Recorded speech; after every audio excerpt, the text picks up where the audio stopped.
دوئم position حافظہ خدیجہ فاروق نے.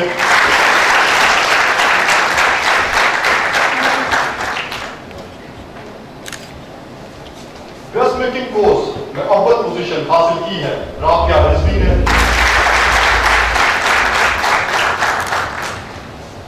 دوئم position بریرۃ الجاسیہ نے.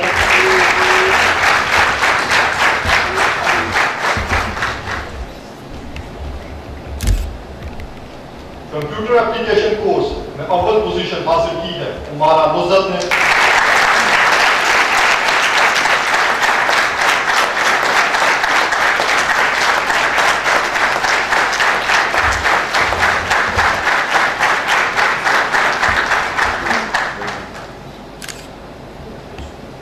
Computer application course میں دوئم پوزیشن حاصل کی ہے سفیان غفور نے.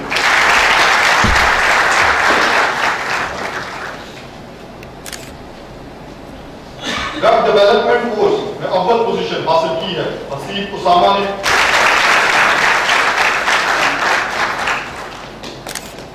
دوئم پوزیشن آسیہ کنول نے.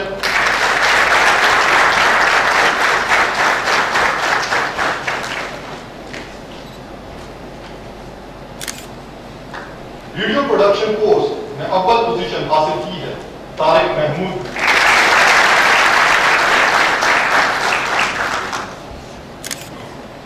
دوئم پوزیشن اشر شہزاد نے.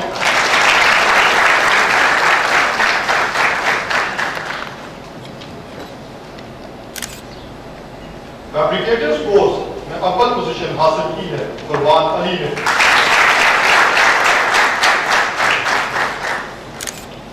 دوئم پوزیشن محمد قدوس نے.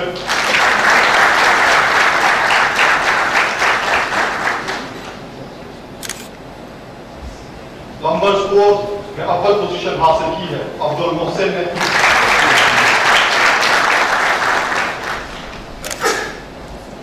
دوئم پوزیشن جمیل احمد چوہان نے.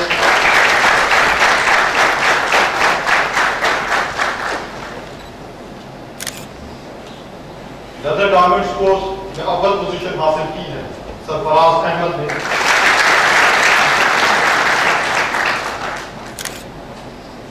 دوئم پوزیشن زاہد محمود نے.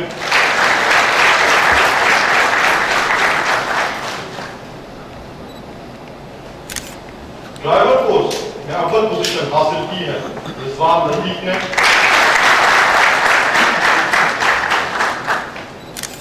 دوئم پوزیشن محمد آصف نے.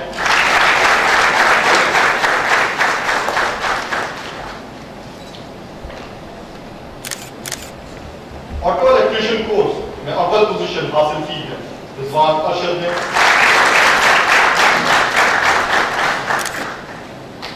دوئم پوزیشن فیاض احمد نے.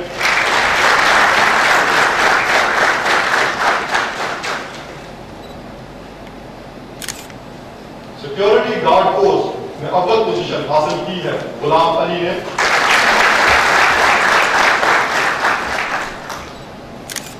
دوئم پوزیشن سجاد اختر نے.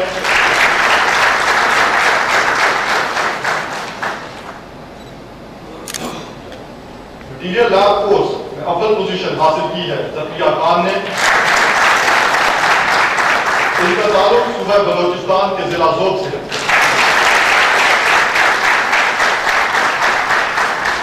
مٹیریل لیب کورس میں ہی دوئم پوزیشن حاصل کی ہے سید ذیشان شاہ نے.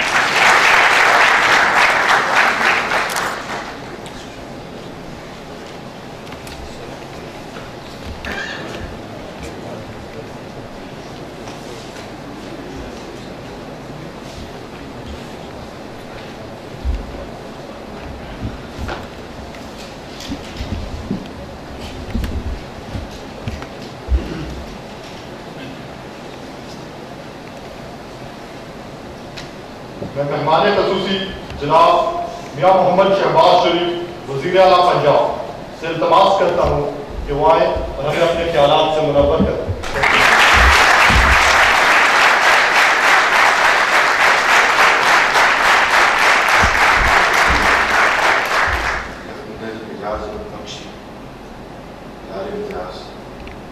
Go Commander Lahore. Janaab Adnan Khawaja چوئن نیفٹیک، brigadier Hasan Raza executive director لائٹ، کرنل محمد سرفراز، عزیز طلبہ و طالبات، مہمان گرامی، خواتین و حضرات، السلام علیکم۔ میں director general Lahore institute of technical education اور کور کمانڈر لاہور ان کے رفقا کا دل سے شکر گزار ہوں کہ انہوں نے مجھے اس ادارے کی تقسیم اسناد کے موقع پر مدعو کیا۔ میں سب سے پہلے یہاں موجود طلبہ و طالبات کو ان کی کامیابی پر دل کی گہرائیوں سے مبارکباد پیش کرتا ہوں۔ مجھے فخر ہے کہ آج میں ان طالب علموں کے درمیان موجود ہوں جو عصر حاضر کے جدید علوم اور فنون سے بہرمند ہو کر ملک و قوم کا نام روشن کرنے کا عزم رکھتے ہیں۔ میرے لیے بڑا اعزاز ہے کہ میں آج ایسے نوجوان طلبہ و طالبات کی تقریب اسناد میں موجود ہوں جو اپنی عمر کے اعتبار سے آبادی کا سب سے بڑا حصہ ہیں۔ ہمارے یہ نوجوان ہنر سیکھ کر عملی زندگی میں قدم رکھ رہے ہیں۔ مجھے امید ہے کہ آپ آنے والے دنوں میں نہ صرف معاشرے کے مفید شہری بنیں گے بلکہ اپنے گھر اور خاندان کی کفالت کی ذمہ داریاں بطور احسن سنبھال سکیں گے۔ میں سرٹیفکیٹ حاصل کرنے والے تمام طلبہ و طالبات کو دل کی اتھاہ گہرائیوں سے مبارکباد پیش کرتا ہوں۔ میری دعا ہے کہ اللہ تعالیٰ آپ سب کو اپنے مقاصد میں کامیاب فرمائے اور ملک و قوم کی ترقی میں اپنا کردار ادا کرنے کی توفیق عطا فرمائے۔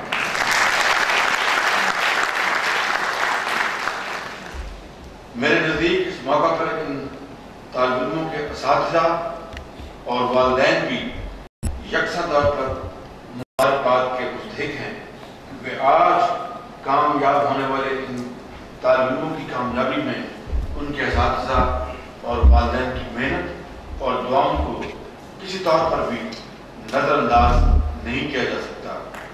اس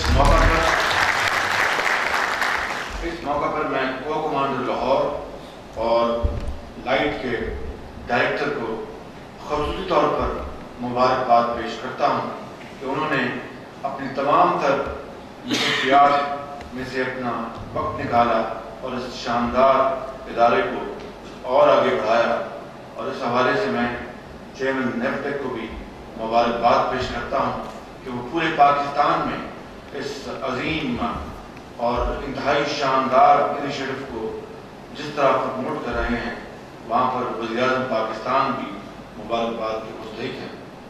ملک خدا داد پاکستان ایک نعمت عظمیٰ کی صورت میں بے شمار قربانی کے بعد حاصل ہوئی۔ اس پر ہم جس قدر بھی شکر خداوندی بجا لائیں کم ہے۔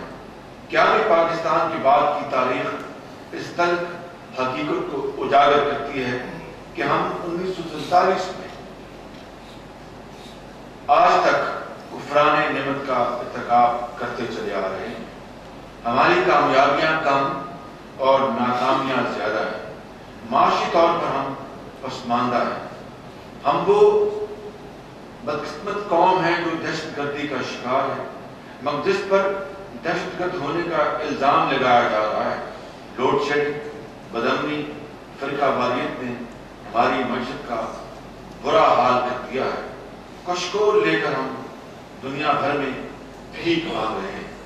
وہ قوم جو ایٹم بم بنا سکتی ہے اور جو دنیا کی 7ویں ایٹمی قوت کے طور پر ابھر سکتی ہے، اس کی اس مفلوک الحالی کی کیا وجہ ہے؟ آج ہم سب کو مل کر اس کا جواب تلاش کرنا ہے۔ ہمارا ملک تعلیمی لحاظ سے بھی کوئی خوش آئند منظر پیش نہیں کرتا۔ دوسرے شعبوں کی طرح یہ شعبہ بھی بے شمار مالی اور انتظامی مسائل کا شکار رہا ہے۔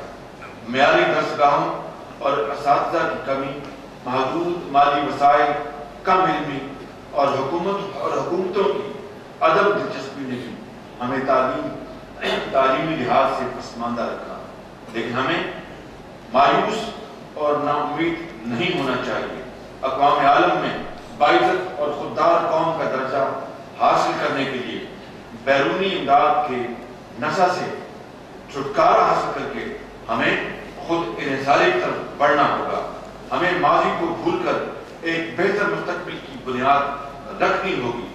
مغربی ممالک نے آج جو اوج کمال حاصل کیا ہے وہ تعلیم، سائنس اور ٹیکنالوجی اور پیشہ ورانہ تعلیم کو فروغ دے کر حاصل کیا ہے۔ ہمیں ان سے بھیک مانگنے کے بجائے تعلیم اور سائنس اور ٹیکنالوجی کے شعبے میں ان کی مدد لینا ہوگی۔ جیسا کہ آپ جانتے ہیں کہ تعلیم ہماری حکومت کی اولین ترجیح ہے۔ قوموں کی ترقی اور ان کی عزت و وقار بلند و بالا عمارات، کشادہ سڑکوں اور کارخانوں کی بجائے صرف اور صرف تعلیم اور سائنس کی بدولت ہے۔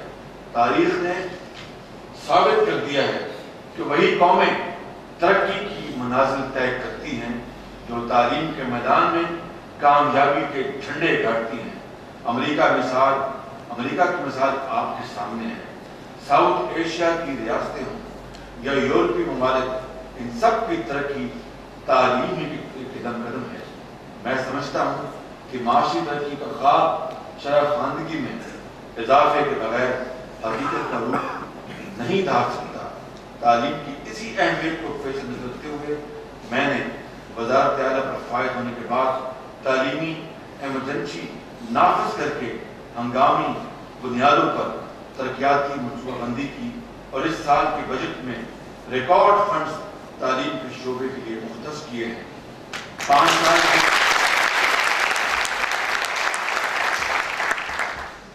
چند اقدامات یوں ہیں: 5 سال کی مدت ملازمت پوری کرنے والے کانٹریکٹ لیکچراروں کو مستقل کرنا، آنری ٹیچنگ انسٹرکٹر کا اعزازیہ 10,000 روپے کر دیا گیا ہے۔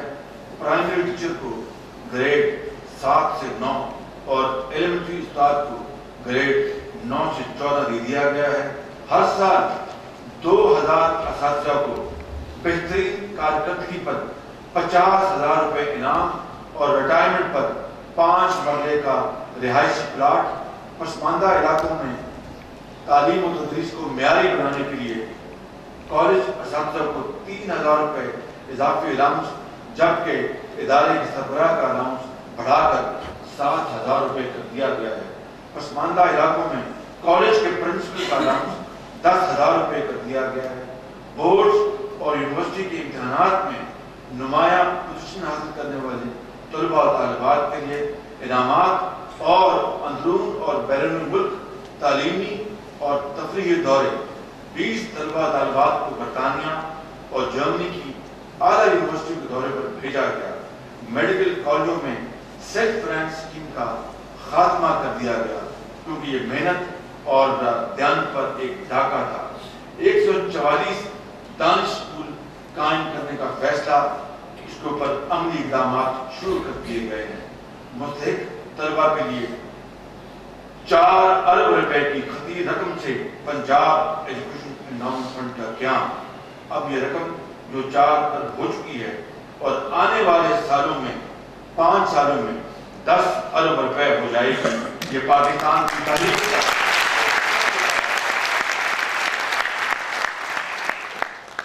معیاری تعلیم کے فروغ کے لیے سینٹر آف ایکسلنس پروجیکٹ کا آغاز کر دیا گیا ہے اور پاکستان کی تاریخ میں پہلی مرتبہ اس سال میرٹ پر، صرف میرٹ پر، بغیر کسی سیاسی اور افسر شاہی کی دخل اندازی کے 34,000 گریجویٹ اساتذہ کی بھرتی کی جا چکی ہے۔ 1,050 اسکولوں میں 57 کروڑ 80 لاکھ روپے کا ووکیشنل ٹریننگ کا سامان مہیا کیا جا رہا ہے۔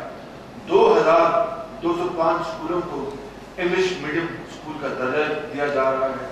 13,000 اساتذہ کو دوران ملازمت تربیت دینے کا پروگرام بنایا گیا ہے. فنی تعلیم کے فروغ کے لیے technical education and vocational training authority کا قیام کیا گیا ہے. ٹیکنیکل اداروں میں نصاب کو انڈسٹری کی مقامی ضروریات کے مطابق ڈھالنے کے لیے ضلعی سطح پر بورڈ آف مینجمنٹ کا قیام اور ٹیفٹا کے ترقیاتی پروگرام کے لیے 3.2 ارب روپے کی فراہمی ان کو کر دی گئی ہے. ہماری حکومت ٹیکنیکل اور ووکیشنل تعلیم کے فروغ کے لیے اقدامات کر رہی ہے. ہمارے ہاں اکثر دیکھا گیا ہے کہ طالب علموں کی کثیر تعداد میٹرک کے بعد اپنی تعلیم ادھوری چھوڑ دیتی ہے، اور جب یہ نوجوان عملی زندگی میں قدم جمانے کی کوشش کرتے ہیں تو فنی مہارت اور تجربہ نہ ہونے کی وجہ سے اکثر مایوسی کا شکار ہو جاتے ہیں. نتیجتاً ان میں سے کچھ جرائم پیشہ لوگوں کے ہتھے چڑھ جاتے ہیں اور ملک و قوم کے لیے بدنامی اور رسوائی کا باعث بنتے ہیں. کسی بھی ملک کی ترقی و معیشت کے استحکام کا انحصار صنعت، زراعت اور حرفت کے میدان سے وابستہ مشینری اور افرادی قوت سے ہے. یہی وجہ ہے کہ ہم نے صوبائی سطح پر ووکیشنل اور ٹیکنیکل ایجوکیشن کو انڈسٹری اور زراعت سے مربوط کر دیا ہے. صوبہ پنجاب میں زراعت اور انڈسٹری اور فنی تعلیمی اداروں کے آپس میں کوئی روابط نہ تھے. نصاب انڈسٹری اور زراعت کی ضروریات کے مطابق نہ تھا، جس کی وجہ سے فنی تعلیمی اداروں سے فارغ التحصیل بچوں کو روزگار کے حصول میں دشواری پیش آتی تھی. اس ضرورت کو مد نظر رکھتے ہوئے ٹیکنیکل ایجوکیشن ٹریننگ اتھارٹی بنائی گئی، جس میں صوبہ بھر کے تمام فنی تعلیمی اداروں کو یکجا کر دیا گیا ہے. قابل ذکر بات یہ ہے کہ ہم نے ضلعی سطح پر بورڈ آف مینجمنٹ بنا کر ان میں مقامی صنعت کاروں اور زراعت کے ماہرین کو نمائندگی دی ہے، تاکہ ان اداروں میں پڑھایا جانے والا نصاب انڈسٹری کی مقامی ضروریات کے مطابق ہو. اس وقت صوبہ بھر سے تقریباً 400 کے قریب صنعت کار اپنے خدمات رضاکارانہ طور پر فراہم کر رہے ہیں. اسی طرح پبلک اور پرائیویٹ سیکٹر کے اشتراک کی خوشحالی بنیاد رکھی گئی ہے. فنی تعلیم کی اہمیت کے پیش نظر میں نے ٹیفٹا کو 2 سالوں میں 5 لاکھ بچوں کو ہنرمند بنانے کا ٹارگٹ دیا ہے. انہیں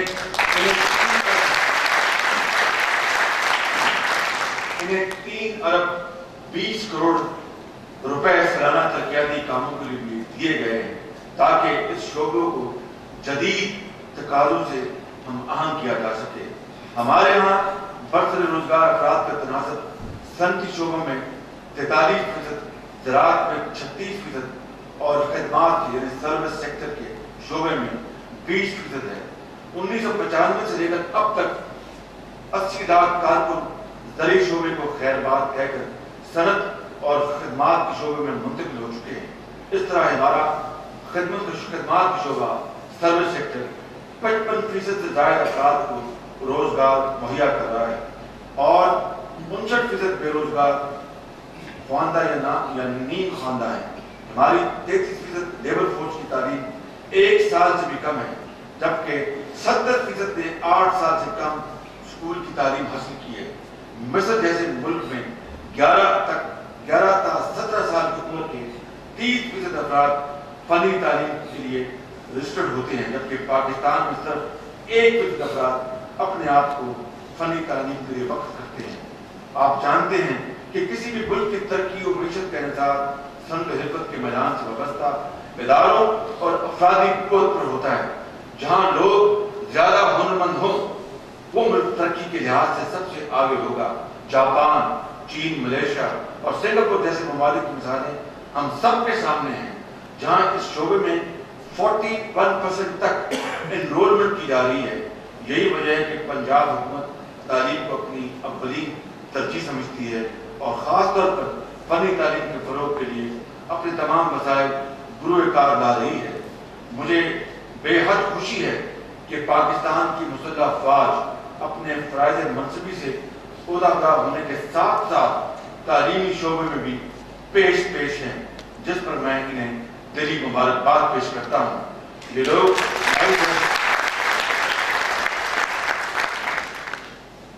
لائٹ جیسے مثالی ادارے کی قیام پر صرف ستائش کے مستحق ہی نہیں بلکہ میں ذاتی طور پر ان کا شکر گزار ہوں کہ جس پاکستان کا میں خواب دیکھ رہا ہوں وہ لائٹ کے زیر سایہ مجھے واضح نظر آ رہا ہے۔ مجھے یہ جان کر خوشگوار احساس ہوا ہے کہ Lahore institute of technical education میں پورے ملک سے لوگ فنی تعلیم حاصل کر رہے ہیں اور اپنے خاندانوں کی کفالت کا ذریعہ بن رہے ہیں۔ یہاں یمن بالخصوص قابل ستائش ہے کہ اس ادارے میں شہدائے پھاٹا بلوچستان زلزلہ علاقے کے طلباء اور معذور افراد کے لیے خصوصی کوٹا رکھا گیا ہے۔ میرے لیے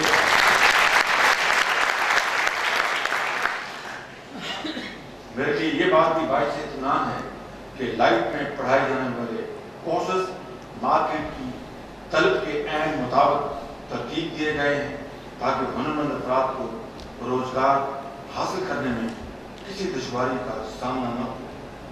اس سے قبل کہ میں اپنی معذورات ختم کروں میں ایک دو نکات پر آپ کی توجہ چاہوں گا۔ سب سے پہلی بات تو یہ ہے کہ پاکستان ایک ایسا خداداد ملک ہے جو عظیم قربانیوں کی بدولت ناز وجود میں آیا ہے اور پاکستان میں کسی